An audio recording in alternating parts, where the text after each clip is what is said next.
Pemirsa sebangsa dan setanah air, Assalamualaikum warahmatullahi wabarakatuh. Setiap malam, tepatnya setelah melaksanakan salat tarawih, Dewan Pimpinan Pusat Partai Demokrasi Indonesia Perjuangan akan menyajikan tadarus Ramadan tentang pemikiran api Islam Bung Karno. Nah, bincang-bincang pemikiran api Islam Bung Karno ini akan disampaikan langsung oleh Kiai Haji Zuhairi Misrawi. Telah hadir bersama kita di studio Kiai Haji Zuhairi Misrawi. Selamat datang, Gus. Bagaimana kabar? Alhamdulillah, kita masih istiqomah untuk mendiskusikan pemikiran api Islam Bung Karno. Mudah-mudahan ini menjadi bekal kita untuk, terutama untuk generasi muda ya, untuk pemirsa di seluruh tanah air, untuk para mahasiswa yang sedang menuntut ilmu, baik di Indonesia maupun di seluruh negara. Kita dari Tunisia ini bisa menyebarluaskan pemikiran api Islam Bung Karno. Siap. Oke. Bagaimana Bung Karno melihat antara kepercayaan atau agama dan juga ilmu pengetahuan? Apakah itu suatu dua kutub yang sinkron atau bagaimana, Gus? Ya, tema kita malam ini itu yaitu pidato Bung Karno dalam peresmian perguruan tinggi Nahdlatul Ulama di Solo. Ya. Fakultasnya itu namanya Fakultas Adab. Kenapa Bung Karno berbicara tentang agama dan ilmu? Bagaimana kita umat Islam ini, nah ini juga dalam kerangka api Islam, bahwa kita umat Islam ini akan maju jikalau landasannya itu adalah ilmu. Itu yang pidato yang disampaikan oleh Bung Karno dalam peresmian perguruan tinggi Nahdlatul Ulama di Solo. Dan Bung Karno juga menceritakan bahwa banyak sekali permintaan agar Bung Karno berkunjung ke daerah-daerah. Ya. Ada satu wilayah dekat Solo itu Pacitan. Bung Karno diminta supaya juga berkunjung ke Pacitan karena lama sekali tidak berkunjung ke Pacitan. Nah, Bung Karno ini sosok dulu kalau ada orang mengatakan ada pemimpin yang suka belusuan, Bung Karno zaman itu kan belum ada transportasi secanggih sekarang. Tapi Bung Karno begitu dekat dengan rakyat, begitu dekat dengan Nahdlatul Ulama. Bahkan Bung Karno selalu mengatakan, saya kalau diundang oleh Nahdlatul Ulama akan selalu hadir, memenuhi undangan dari Nahdlatul Ulama itu. Nah, pidato Bung Karno ini menjelaskan tentang bahwa umat Islam itu harus memberikan perhatian terhadap ilmu pengetahuan, terhadap ilmu, kata Bung Karno, karena itu yang menjadi kekuatan bagi umat Islam untuk membangun peradaban, lebih-lebih untuk membangun Indonesia. Jadi kira-kira umat Islam harus berperan di Indonesia dengan apa? Ya dengan ilmu. Ya. Maka dari dulu Bung Karno mendorong tumbuhnya perguruan-perguruan tinggi di lingkungan Nahdlatul Ulama dan lebih-lebih di lingkungan Muhammadiyah. Ini yang menarik. Jadi kalau saya di Tunisia misalnya bercerita tentang NU, tentang Muhammadiyah, mereka terkaget-kaget dan terkagum-kagum karena fondasi dari Indonesia itu adalah organisasi keagamaan. Nah, kita juga punya KWI yang Wali Gereja Indonesia. Kita juga punya organisasi untuk umat Kristen Protestan PGI. Kita juga punya organisasi untuk Hindu, untuk Buddha, dan untuk Konghucu Matakin, dan organisasi untuk keyakinan umat keyakinan di Indonesia. Jadi yang menarik dari Indonesia ini, ormas-ormas ini punya lembaga pendidikan. Kalau NU ada pesantren, sekarang udah punya universitas. Muhammadiyah dikenal dengan universitasnya yang tersebar di berbagai penjuru Indonesia. Kalau nggak salah, kampus yang dimiliki oleh Muhammadiyah itu di angka sudah 400-an sekarang. Kampus yang sangat modern, sangat maju, dan termasuk salah satu kampus terbaik di Indonesia dan juga di ASEAN dan di dunia. Nah, oleh karena itu kesadaran umat Islam terhadap ilmu ini menjadi salah satu kekuatan untuk membangun sebuah peradaban. Dan sekali lagi Bung Karno mengajak kita untuk belajar dari peradaban-peradaban lain, misalnya peradaban Yunani. Peradaban Yunani sampai sekarang dikenal dengan filsafat. Artinya ilmu menjadi kekuatan Yunani dalam membangun peradaban filsafat yang sampai sekarang itu dikaji menjadi inspirasi bagi dunia. Lalu juga peradaban Romawi. Peradaban Romawi juga dikenal dengan ilmu pengetahuannya. Kalau kita jalan-jalan ke Italia sekarang, baik itu di Roma atau wilayah lain, kita melihat jejak-jejak dari peradaban Romawi yang sangat luar biasa. Di sini di Tunisia ada Kartago kan, lalu kemudian ada El Jem yang itu juga menunjukkan kedikjayaan dari peradaban Romawi. Kenapa? Karena mereka fokus kepada ilmu pengetahuan. Dan saya kira peradaban Islam di masa lampau, Cordoba salah satu peradaban yang besar misalnya di Andalusia, itu juga basisnya kepada ilmu pengetahuan.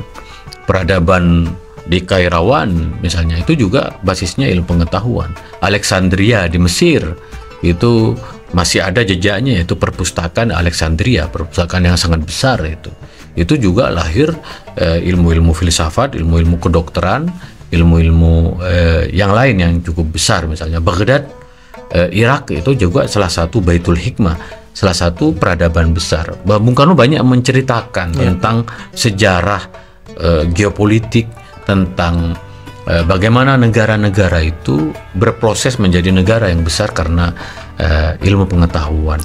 Dan oleh karena itu Bung Karno mengajak dan memberikan apresiasi kepada Nahdlatul Ulama dan Muhammadiyah yang konsisten dalam mencerdaskan kehidupan bangsa dengan membangun banyak sekali perguruan tinggi, pesantren-pesantren dan lembaga pendidikan. Ya, berarti yang dimaknai Bung Karno dengan ilmu itu bukan berhenti pada ilmu-ilmu keagamaan seperti fikih, akidah, kemudian tasawuf, bukan seperti itu, guys. Iya, Bung Karno lebih luas, lebih luas. Api Islam kata Bung Karno, apa yang kita definisikan ilmu itu ya ilmu yang seluas alam raya ini. Maka Bung Karno mengutip pernyataan dari Albert Einstein, ya kan? Religion without science is lame, science without religion is blind. Bahwa agama tanpa ilmu itu lumpuh dan ilmu tanpa agama itu akan buta. Jadi agama dan ilmu itu ibarat dua sisi mata koin yang tidak bisa dipisahkan. Jadi agama itu akan membawa kejayaan jikalau basisnya itu adalah ilmu. Ilmu juga akan membawa manfaat jikalau basisnya itu agama. Ilmu dan agama itu memberikan manfaat bagi jatuhnya peradaban itu. Dan peradaban-peradaban tadi seperti yang saya katakan, mengutip pernyataan Bung Karno, peradaban Yunani, peradaban Romawi, peradaban Islam sendiri, itu peradaban yang dibangun berdasarkan ilmu. Jadi antara agama dan ilmu itu tidak bisa dipisahkan, dan karena itu keduanya harus berjalan seiringan, secara bersama-sama. Dan kita melihat dalam konteks Indonesia modern bagaimana konstitusi kita menyatakan bahwa anggaran pendidikan 20% gitu. Itu penting sekali bahwa Indonesia itu fundamennya itu adalah ilmu pengetahuan.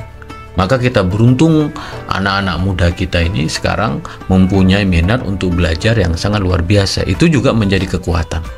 Seandainya Gus, kita pisah dua mata koin tadi, peradaban yang hanya atau negara yang hanya menganut kepercayaan, keagamaan. Satu sisi ada negara yang hanya belajar. Itu bagaimana Gus dampaknya atau konsekuensinya? Ya kita belajar, kata Bung Karno, bagaimana peradaban-peradaban masa lalu itu menunjukkan kemajuan dan kejayaannya gitu. Bahwa penopangnya itu adalah ilmu pengetahuan. Dan tentu agama harus mendorong itu. Nah, kalau kita lihat sekarang misalnya Cina, peradaban yang sekarang sedang menonjol kan basisnya juga sains, pengetahuan, ya kan. teknologi modern mereka sangat canggih sekali. Teknologi yang kemudian didorong oleh satu partisipasi masyarakat melalui politik. Itu yang sangat kuat di Cina misalnya. Lalu kemudian kita melihat ya kalau peradaban Barat ya, Amerika dan Eropa juga kan basisnya ilmu pengetahuan. Maka kita Indonesia ini harus terus berjalan berpijak kepada cara berpikir Soekarno tentang api Islam itu, bahwa agama itu harus mendorong ilmu pengetahuan. Nah sekarang misalnya kalau kita baca di dalam Al-Quran, dalam hadis, Bung Karno selalu mengutip bahwa ayat yang pertama kali turun itu Iqra, membaca. Itu artinya membaca. Kenapa kita harus membaca? Supaya kita mempunyai basis keilmuan yang kuat. Karena membaca itu adalah pintu terbukanya ilmu pengetahuan. Islam sangat mendorong kepada ilmu pengetahuan. Bahkan salah satu ayat yang sangat terkenal itu hal yastawil ladina ya'lamun wal ladina la ya'lamun. Enggak sama itu antara orang yang berilmu dengan orang yang tidak berilmu. Artinya bahwa orang yang berilmu itu akan selamat hidupnya, akan meraih kejayaan dan kemajuan. Orang yang berilmu itu akan sejahtera. Sebaliknya, orang yang tidak berilmu itu dia gampang untuk jatuh pada kubangan kegagalan yang sangat luar biasa. Di dalam ayat lain itu disebutkan yarfa'illahu alladhina amanu minkum walladhina utul ilma darajat, bahwa ini dalam ahli bahasa mengatakan yarfa'illahu alladhina amanu minkum. Ketika menggunakan kasroh, maka itu menunjukkan yarfa'illahu, bahwa Tuhan pasti akan mengangkat derajat orang yang berilmu. Yarfa'illahu alladhina amanu minkum, Tuhan akan mengangkat derajat orang yang berilmu dan orang yang beriman, yaitu agama dan ilmu. Iman dan ilmu. Dua hal ini yang menurut saya apa yang dikatakan oleh Bung Karno penting sekali untuk disadari untuk kita semua, bahwa bangsa Indonesia ini akan selalu jaya, akan selalu maju kalau agama dan ilmu itu bergerak secara beriring-iringan. Seperti kata Albert Einstein itu, bahwa ilmu tanpa agama itu akan buta, agama tanpa ilmu itu akan lumpuh. Jadi ini harus berjalan bersama-sama. Saya nggak kebayang ketika Bung Karno bisa mempelajari, kata Bung Karno itu ilmu pengetahuan itu akan melakukan revolusi. Revolusi ilmu pengetahuan. Apa itu? Penemuan-penemuan dari berbagai bidang. Lalu kemudian kata Bung Karno ada yang kedua adalah revolusi komersial, perdagangan. Jadi kalau sudah ilmu pengetahuan maju, perdagangan juga maju. Cina ketika sudah basisnya ilmu pengetahuan, Cina menguasai perdagangan dunia. Setelah revolusi komersial, perdagangan, lalu ke revolusi industri. Industri kemudian menciptakan lapangan pekerjaan, ya kan, di berbagai bidang. Bayangkan penduduk Cina 1,6 miliar, 1,600 juta, 1,6 miliar, ya. Dengan ilmu pengetahuan, revolusi perdagangan komersial, revolusi industri, Cina menunjukkan kemajuannya. India sekarang dengan 1,7 miliar. Sekarang saat ini penduduk India lebih banyak daripada penduduk Cina. Nah, itu kemudian tapi dengan revolusi ilmu pengetahuan, perdagangan dan industri. Nah, sekarang muncul revolusi yang terakhir, revolusi atom, yang diprakarsai oleh sejak Albert Einstein itu. Nah, dunia terus berkembang, dan oleh karena itu kita sebagai bangsa juga harus menjadikan ilmu pengetahuan itu sebagai jalan kita menemukan kebaikan, kebenaran dan kemajuan bangsa kita di masa yang akan datang. Saya lihat Indonesia dengan konteks sekarang gitu Gus, sudah menunjukkan hal positif dengan geliatnya ilmu pengetahuan. Universitas di mana-mana, para pemudanya itu rajin belajar. Saya mungkin akan optimis melihat Indonesia ke depan itu akan lebih cerah dan peradabannya akan lebih maju. Bagaimana Gus melihatnya? Apakah sama? Iya, sama. Saya optimis melihat ke depan, dan ini kan tergantung generasi mudanya. Generasi muda kita terutama, ya sekarang kan dengan media sosial sebenarnya ini memberikan peluang sekaligus ancaman. Media sosial itu sekarang kita hanya menjadi konsumen dari media sosial kita. belum menjadi produsen, belum melahirkan. Kayak jauh dengan Cina. Cina sudah punya aplikasi, bahkan melahirkan aplikasi yang sekarang juga menguasai dunia gitu. Dan tugas kita ke depan tidak hanya menjadi konsumen, kita juga harus menjadi produsen. Tetapi yang paling penting dari itu semua adalah budaya ilmu pengetahuan. Budaya membaca misalnya kita masih jauh ya.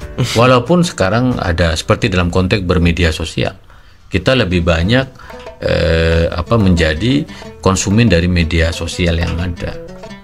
Bahkan ya kita lihat justru ada dampak-dampak negatif ya dari media sosial. Kalau saya pribadi menggunakan media sosial untuk belajar. Saya dari media sosial banyak tahu tentang informasi buku-buku. Saya dari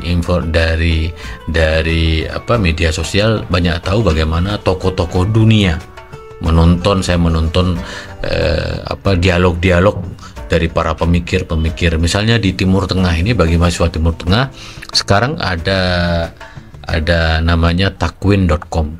Takwin.com itu tempat gagasan-gagasan besar di Timur Tengah ini didiskusikan, baik artikel-artikel, kolom-kolom maupun dialog-dialog YouTube misalnya. Saya sangat menikmati. Lalu di Timur Tengah ini ada yayasan namanya Hindawi. Yayasan Hindawi ini menyediakan buku-buku PDF gratis dari para pemikir-pemikir besar di Timur Tengah modern. Ada ribuan buku di situ. Misalnya novel-novel Najib Mahfud, karya-karya dari Hasan Hanafi, Nasr Hamid Abu Zaid misalnya, dan lain-lain ada di Yayasan Hindawi, dan kita bisa membaca buku, mengakses buku-buku secara gratis di Timur Tengah. Belum lagi podcast-podcast yang sangat luar biasa yang bisa kita tonton setiap saat. Artinya sekarang melalui media sosial yang ada sekarang banyak sekali ilmu pengetahuan yang bisa kita akses ini. Nah, cuman masalahnya kan tidak banyak orang yang punya kemauan untuk belajar, untuk membaca, untuk menambah ilmu, untuk menguasai bidang-bidang yang menjadi concern kita. Misalnya di bidang antropologi, di bidang sejarah, kan itu penting sekali untuk kita kuasai. Di bidang hermeneutik, di bidang tafsir, itu penting untuk kita kuasai, dan sekarang itu kesempatan sangat luas. Di Timur Tengah ini yang sangat menarik menurut saya, buku-buku filsafat itu hampir dari Eropa diterjemahkan ke dalam bahasa Arab. Ada gerakan penerjemahan ilmu-ilmu modern di Timur Tengah ini. Nah, saya punya mimpi, kapan ya di Indonesia ada satu gerakan penerjemahan, karena penerjemahan itu bagian dari transformasi ilmu pengetahuan. Saya punya mimpi Indonesia juga punya lembaga untuk bagaimana penerjemahan dari karya-karya modern, karya-karya klasik juga di Indonesia. Jadi sekarang bagaimana budaya membaca, budaya riset, budaya diskusinya, seperti yang saya juga dorong di Tunisia kepada para mahasiswa ini, supaya kita betul-betul belajar secara sungguh-sungguh membaca karya-karya besar dari para pemikir dari berbagai bidangnya, dan yang terakhir kita melahirkan gagasan dan penemuan-penemuan baru untuk apa? Untuk peradaban Indonesia di masa yang akan datang. Tadi Gusmis menyinggung soal membaca. Saya melihat sendiri bagaimana Gusmis itu rajin membaca. Saya banyak belajar dari Gusmis, tentunya teman-teman di sini juga banyak belajar dari Gusmis. Nah, optimis berarti kita terhadap masa depan anak bangsa kita, Gus.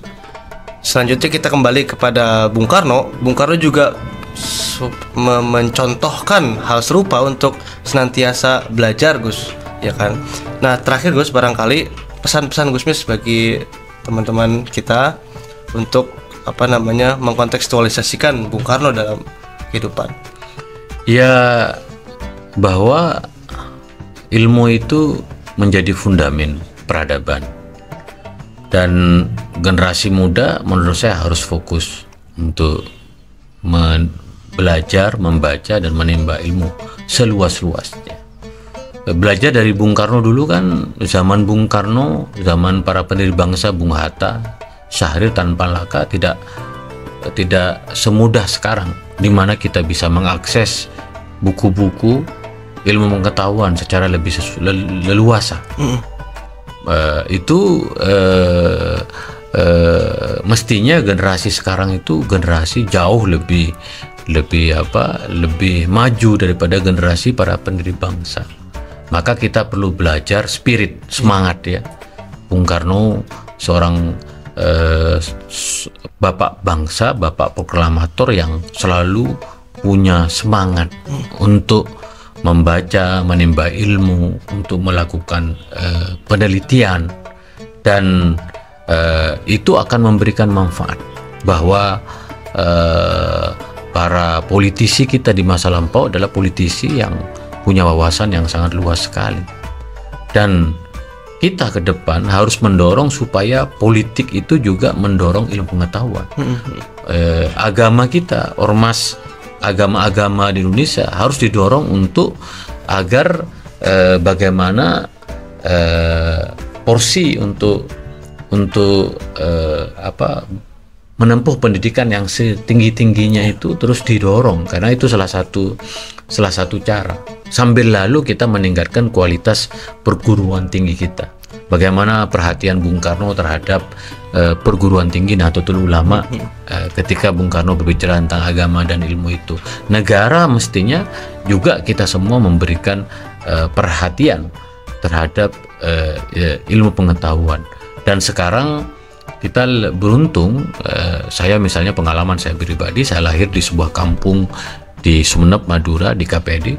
Itu dulu zaman saya awal-awal tahun 80-an itu tidak banyak orang-orang yang menempuh ilmu, yang belajar. Ya, SD aja tidak selesai. Saya termasuk generasi yang setelah SD saya melanjutkan ke pesantren, SMP, SMA, kemudian saya kuliah. Dan terbukti bahwa dengan pendidikan ini saya bisa memberikan sumbangsi kepada bangsa dan negara sampai sekarang. Nah, sekarang misalnya di atas tahun 2000-an, apalagi sekarang sudah rata-rata anak-anak muda di kampung-kampung sudah mulai berpendidikan, sudah menempuh tinggi. Ponakan-ponakan saya sekarang udah sekolahnya mentereng, jurusan manajemen, jurusan pembankan, ya kan, jurusan ekonomi, jurusan kedokteran, jurusan ekonomi pembangunan, ya kan. Generasi-generasi kita jurusan biologi, bahkan ada saudara saya juga ponakan belajar tentang teknologi mobil, belajar dari Institut Teknologi Surabaya misalnya. Jadi saya optimis generasi muda kita ini adalah generasi yang pembelajar, generasi yang semangat, generasi yang cuman satu saja sebenarnya adalah budaya membaca. Nah, budaya membaca kita ini masih kurang lah ya. Saya melihat mahasiswa kita di sini di Tunisia juga budaya membacanya masih sangat kurang gitu. Dan budaya membaca ini yang terus harus didorong supaya kita punya ilmuwan-ilmuwan, punya cendekiawan-cendekiawan, punya guru-guru besar. Mimpi saya dan saya kira juga mimpi Bung Karno gitu, kita banyak melahirkan guru-guru besar yang skalanya itu adalah internasional, yang mempunyai peran di sehingga kalau sudah berperan di dunia internasional itu kan juga bisa menjadi kekuatan diplomasi. Dan ke depan ya saya sebagai diplomat, sebagai duta besar, harapannya kita ini di masa mendatang mendapat melahirkan diplomat-diplomat yang tangguh, diplomat-diplomat yang bisa menjelaskan dengan sangat baik tentang ilmu pengetahuan yang sangat kaya ini, menjelaskan tentang Indonesia, karena menjelaskan Indonesia itu butuh ilmu pengetahuan. Aspeknya apa kita menjelaskan Indonesia? Menjelaskan sejarahnya tentang Indonesia, menjelaskan falsafah negara, menjelaskan politik dan demokrasi di Indonesia, menjelaskan bagaimana perkembangan ilmu pengetahuan di Indonesia, dan itu membutuhkan orang-orang ilmuwan-ilmuwan yang bisa menjelaskan, dan harapannya ya sekali lagi kita punya ahli-ahli fisika, ahli matematika, ahli kedokteran. Kita di Indonesia sekarang masih kekurangan dokter. Kita ingin membuka rumah sakit yang standar internasional. Jujur kita sekarang masih kekurangan dokter-dokter. Jadi saya mendorong santri-santri sekarang itu banyak belajar ilmu kedokteran. Saya melihat misalnya negara seperti Iran itu sangat fokus pada penemuan-penemuan kedokteran, dan saya melihat sendiri tetangga kita Malaysia itu mengirimkan ribuan mahasiswa kedokteran ke Mesir, ke Iran, ke Inggris misalnya. Nah, itu kita juga harus bisa melahirkan dokter-dokter yang nanti bisa memberikan dedikasinya kepada bangsa dan negara. Jadi agama dan ilmu, sekali lagi seperti yang dikatakan oleh Bung Karno, ini adalah apinya Islam. Bahwa Islam itu fondasinya adalah ilmu. Islam adalah agama yang mendorong pada ilmu pengetahuan, dan saya kira kalau politik, ekonomi, diplomasi, fondasinya adalah ilmu pengetahuan, maka kita akan menjadi bangsa besar. Dan itu tujuannya, bahwa bagaimana membangun peradaban Indonesia yang berdaulat dalam politik, berdikari dalam ekonomi, dan juga berkepribadian dalam kebudayaan. Untuk apa? Untuk Indonesia memberikan sumbangsih kepada dunia, sebagaimana dulu Bung Karno dalam konferensi Asia Afrika 1955, Bung Karno memberikan sumbangsih besar, memberikan hadiah gagasan kepada dunia, yaitu kemerdekaan negara-negara terjajah.